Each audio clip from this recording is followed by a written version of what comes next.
है कि शाहरुख 30 रुपए के तेल से महिला को जला दिया और मर गई, तो ये देश में सबसे बड़ा एक ऑर्डर होगा केस न्यायालय के इतिहास में, क्योंकि आरोपी कोई और ही है। मैं बार बार ऑनर किलिंग की बात करता हूं क्योंकि इस केस का जो मुड़ाव है वो ऑनर किलिंग की तरफ ही जा रहा है। बहुत ही बड़ा खुलासा हो चुका है दोस्तों। दुमका अंकिता और शाहरुख केस का बहुत ही बड़ा खुलासा हुआ है। तो क्या शाहरुख ने ही अंकिता को आग से जलाया था या फिर ये ऑनर किलिंग था, यानी कि उसके परिजनों ने ही उनको जलाया था?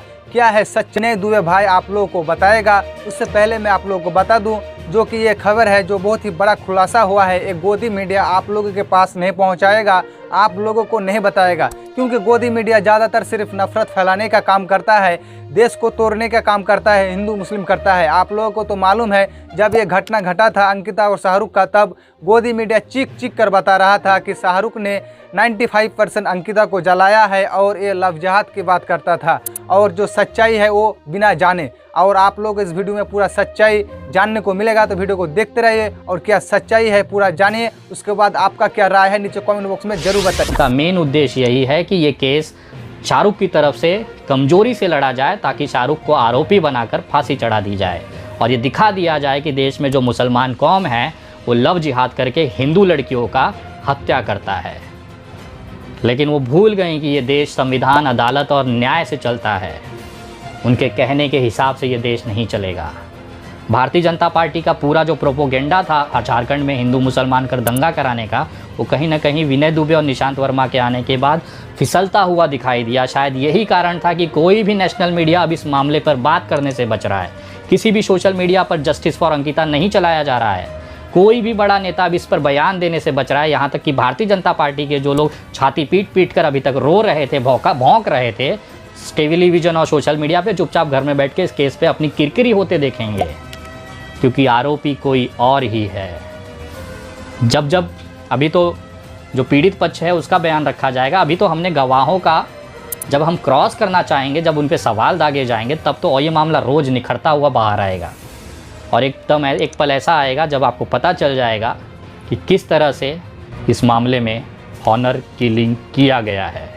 मैं बार बार ऑनर किलिंग की बात करता हूं क्योंकि इस केस का जो मुड़ाव है वो ऑनर किलिंग की तरफ ही जा रहा है।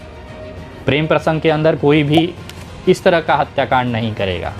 अगर किसी को जलाना होगा तो 5 लीटर 10 लीटर पेट्रोल डाल के फूंक देगा।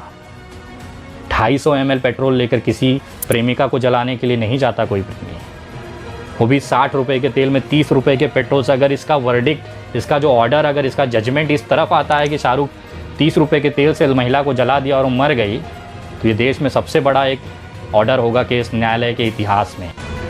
कोई भी न्यायमूर्ति ये चीज़ समझता है, कोई भी माननीय न्यायाधीश जज साहब ये समझते हैं कि उनका जो फैसला है वो बहुत दूर तक असर करता है, बहुत सारी ज़िंदगियों पर उसका असर होता है। एक पन्ने का अगर एक ऑर्डर है, उससे कितनी ज़िंदगियों के नसीब और हालात बदल जाते हैं।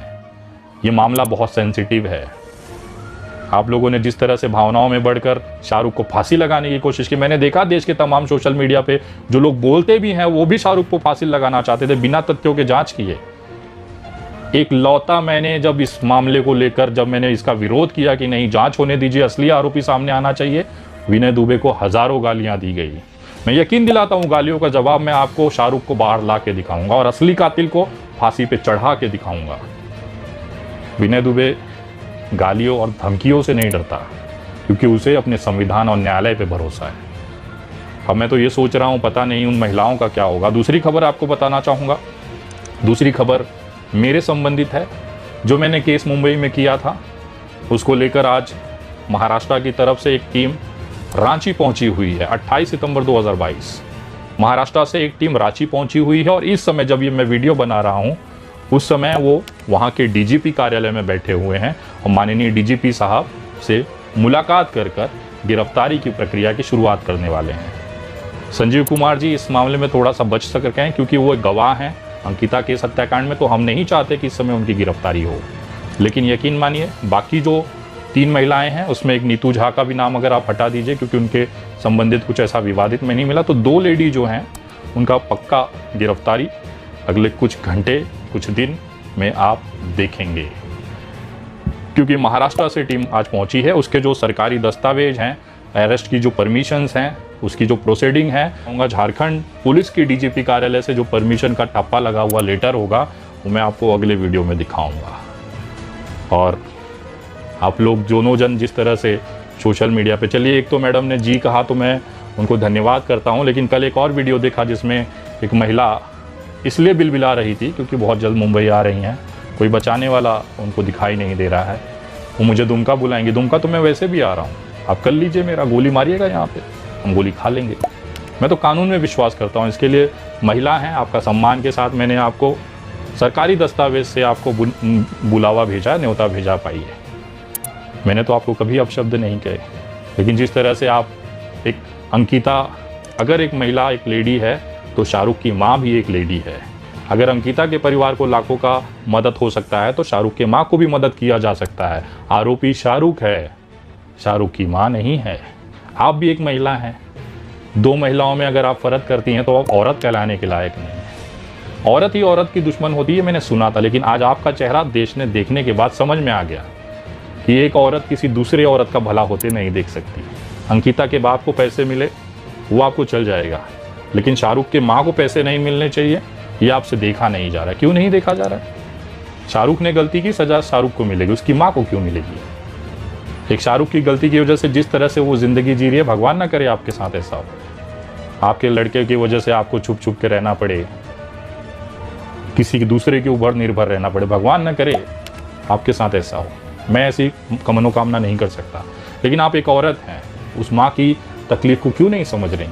क्योंकि आपके आंखों पर हिंदू मुसलमान का पट्टा चिपका हुआ है, विनय दुबे की आंखों पर इंसानियत का पट्टा चिपका हुआ है। तो मेरे लिए महिला महिला है, मैं उसमें जात धर्म नहीं देखता हूँ, आपके जैसे बुर्का और टीका बिंदी नहीं खोजता हूँ। मैं किसी लड़के में ना दाढ़ी और टोपी टीका नहीं देखता हूँ, मेरे लिए वो इंसान एक मानव है। मैं जन्म से लेकर मृत्यु तक केवल भारतीय हूँ, मेरे जीवन का यही एकमात्र नियम है। इसी के लिए शायद मैं भारतीय होने पे ज़्यादा खुश होता हूँ, ना कि मेरे नाम के आगे दुबे और खान लगाने से मुझे घंटा फर्क नहीं पड़ता।